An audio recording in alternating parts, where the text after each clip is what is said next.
Treneris, sveikinimai su pergalė, taip atrodo sunkiai pradėjot, kiek dar buvot užstrigę pirmam sete tose vakarykštėse nelaimingose rungtynėse?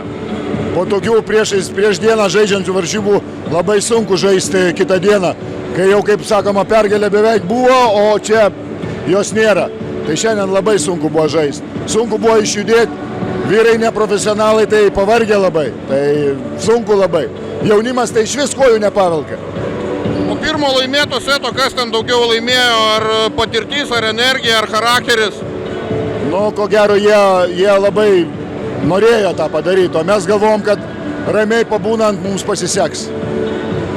Trečia vieta, prisiminus vėl tas vakar dienos rungtynės, šitai komandai yra daugiau laimėjimas, ar vis tiek po pusfinalio šiek tiek tas kartėlis liko?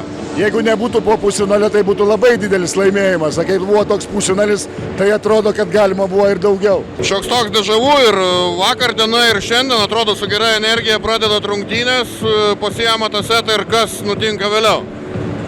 Jo, tai visą laiką kažkaip norim išeiti su gera emocija ir kol nedarom tų klaidų, gal tokių tol ir lieka. Ir užtenka vieno kito netikslaus kamuolio, padarom klaidas ir iškart lūžtam greitai. Tai tas ir gaila, kad tas žaidimas labai banguojantis. Tai jeigu pasiseka pirmą setą gerai sužaisti, pasiseka, jeigu ne, taip ir baigiam 3-1 abi dienas. Ketvirta vieta šitam finaliniam ketvirtą, bet turbūt blogos emocijos namo neįsivešit. Viskas lyg ir neblogai buvo, žinot prieš ką žaidėt ir turbūt yra ir pozityvo šiandien. Jo, tai aš manau visiems vyrukams smagu atvažiuoti į tokį renginį, pilnas tribūnas žmonių, tiesiog pažais, pajausti gal aukštesnę lygą, tai tikrai, manau, esam patenkinti, džiaugiamės tą galimybę, kad čia galėjom sportuoti ir tikiuosi gal patenkinom kažkiek ir žiūrovų lūkesčius, kad atvykom ir taip sakyti, neatstovėjom tiesiog, o bandėm žaisti ir žaidėm. Tai.